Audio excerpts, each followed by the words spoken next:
want a ticket straight to them pearly gates. So the first move from Steve Fox is this low, like mid poke to the body. You can see Habrong's blocking low, but he gets hit with this mid. It stands him up. He does a combination of attacks. Obviously, he's in heat, but what are they giving him here to basically lock up your opponent? This is a move that would probably be very effective online because it is a mid-high, but this is something that you'll probably see pro players get around. Because it is a mid-high, you will probably be able to crouch the high and then maybe interrupt. So he does this big attack to finish it off, and this probably will wall splat. You do this wall splat, and you could probably run up and screw after. But then also, what if you do this move during a combo? This is something that could be very, very powerful, or it could just be very like predictable. It's not really one of the big standouts here when you're talking about the new moves. Like when you look at this law move is pretty interesting. This is one that they're showing us in combos, and I think this is definitely going to increase his combo usage. In Tekken 7, they added multiple new moves. And many of those new moves, what they did was they bloated the combo structure. Now, you could talk about how in Tekken 8, the combo system was already very, very chaotic with how heat works, with how, like, you know, characters could just switch through multiple different stances. Combos in this game, you can always already go wall to wall to wall. So seeing them give Law something like this, where this will definitely increase his combos and what he's able to do, I just wonder, are they repeating the same mistakes that Tekken 7 made? Because, you know, once again, we can stop and talk about Tekken 7, where they added a lot of new moves, and those new moves were very, very powerful. They patched out a lot of characters' weaknesses. They bloated the damage output that characters can do, and they also increased the combo travel. And after 3 seasons of doing that, it got very crazy. So they're showing some of the same stuff, and of course they're going to do some of the same stuff because some characters need that, the benefits of like more travels, more damage, and stuff like that. But what do you do to where it's not a problem years down the road like Tekken 7? What lessons did you learn from Tekken 7? It's the real takeaway that I want to highlight. Now, this is an interesting move from King. King gets this new string where he kicks there, and then he does a punch, and then he spikes you into the ground. Another thing that I think is very interesting about this game is, one, how you get a lot of mix-up, one, how you get a lot of Oki, two, how a lot of stuff gets guaranteed follow-ups. We saw that with the Kuma Atif Grand Finals. The bear was getting that big butt attack after every, combo he did, and some of those things I think is like too much. Getting a guaranteed hit after you just did a super crazy combo. Looking at King having this wall spike at the ground, it's definitely going to lead to, one, a mix-up. But will there be anything guaranteed afterwards? How strong will his grab game be after he spikes you into the ground like this? Now, for Paul Phoenix, he goes into this little stance here, and then he does a tracking high, and this helps for increasing his combos as well. I don't know what this little screw thing is that Victor is doing here, but a lot of characters have this where they can pop them back up off the ground and get like another like continuation, like Yoshimitsu's flash. You flash with Yoshimitsu, it triggers this animation. So this is, once again, them extended on characters' combo travel, and you just have to imagine what will be possible with characters like Paul Phoenix and Law, and he goes immediately into Death Fist there. You have this move from Eddie where he does like a double hand chop, and he knocks Kazuya into crouch. As you see, Eddie stands up first, and he has, his turn. And then he also follows it up with that backhand high that goes into this kick here, and then this activates heat. And is this kind of like, I'll use Yoshimitsu as an example. Yoshimitsu gets a flash back to guaranteed heat activation.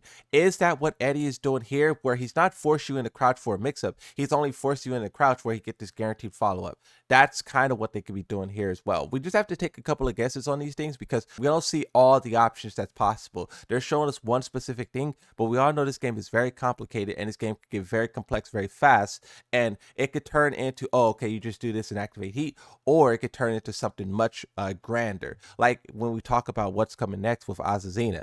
Azucena is in heat here. This is a heat animation run. But when you look at this, it is much different than the normal heat animation that we first looked at. And look at how low she is to the ground. I think the developers intentionally did this. They intentionally want you to see that this heat run is different from the normal one. Now, when you look at her, she stays low to the ground the whole entire time. Lily is recovering right now, so she's kind of like getting stunned by heat. And then from this attack, Azucena does a low kick when we talk about Jin Kazama, you'll see that he kind of does the same thing. He does a low run and then he does a low kick immediately after. And I'm thinking, is this low kick like automatic? Is this low kick guaranteed? We see two characters both do the same run animation and they both do their own variation of a low kick. Is they both, as we can see, Azucena, she stands up here into this like, ballerina type spinning stance that she's in, and now she gets a mix up. So she forces Lily into crouch with that low, and now she gets a mix up. Jin Kazama, when we take a look at him, he does the same exact thing. And for this move, I just wonder. So everyone talks about how they dislike heat and they don't like that heat gives like mix ups and whatnot. And part of my brain wonders if this is what they're going to do to basically like fix the heat system in a way. People don't like how heat is activated, is then you have to deal with so many different, combinations that can be thrown at you. Like, for example, Yoshimitsu activates heat, flash, back 2-2, and then he could throw anything at you. Unblockables, low mix-ups. He could do a lot of stuff. But what if in this new version of heat that they're showing us, where you don't get access to everything, you only get access to a stance? Because as we see here, Jin Kazama goes into Zen. He does this low kick, boom, same low kick. It's kind of different from Azucena's, but it's basically the same low kick. Then he goes into Zen. Is the heat now going to be changed where instead of activating heat, you're able to do whatever you want, to where now when you activate heat, you're locked into a stance, once again, Yoshimitsu King Cha, that would significantly reduce the amount of options that can be thrown at you, and it would definitely help with trying to figure out what players are trying to do. And also, a lot of these options that players throw out in stances can be punishable, much more punishable than stuff that they did, not in stances, just normal raw mix up. So I just look at this and I wonder, is this something that the developers are doing to, meet the players' expectations of 50/50s being removed or reduced?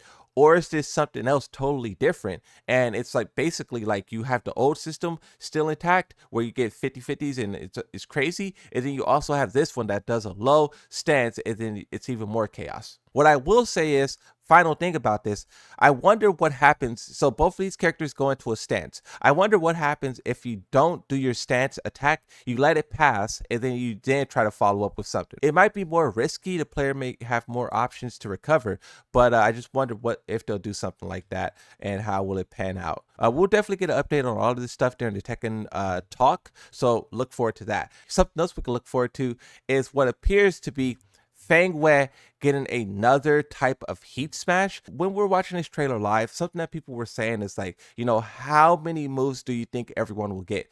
And I think that everyone, well, in past in Tekken 7, they gave everyone one move pretty much. There was some characters who got two moves, but that really wasn't the common trend. For Yoshimitsu in season 3, I believe it was, they gave him King Cha down 1. That's a low sword sweep that he does. He could cancel that move, so I guess that counts as another move. But then they also gave him King Cha flash. So I guess in that instance, on paper, that's 3 different moves that Yoshimitsu was given. 2 of them are around the same attack, but one of them is totally separate. So when you talk about what they'll do in Tekken 8, how many moves they'll give everyone, I would just say on the safe side, probably 1, but there probably will be characters who is given a version where they can cancel it and maybe they're given something else. But really, don't look forward to that. If your character ends up being that character, just know that you got lucky. Now, when we talk about Shaheen does a very crazy thing here. So he jumps off the ground. So this is already showing us that this is a low evasion. He immediately jumps off the ground and then he does a high kick. I think they have counter hit on.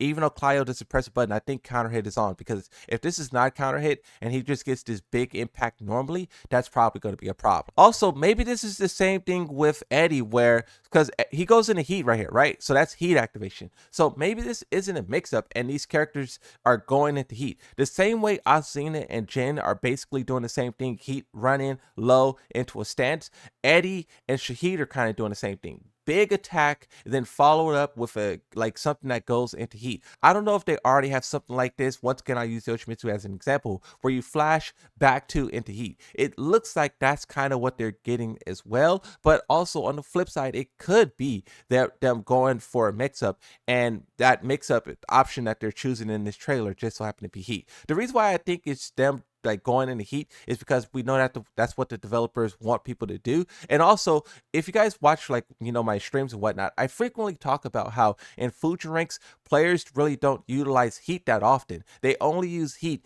in a way to do combos, and I'm pretty sure the developers picked up on that as well, is how majority of the players don't use heat properly. They only use it in combos. So them giving more characters these situations where they go into heat, it will get a lot of players to get one, more comfortable in heat, but then two, use heat more. You're not really using it for combos all the time. You're using it for many different options, which is really good. If you watch the Tekken World Tour finals, you've seen all of the different ways these guys were using heat to break momentum, to start momentum, to do mix-ups. It's so much more than just getting damage, and I feel like at Fujin ranks, that's really what you see, and this move could be addressing that issue that goes on in that rank for players, right?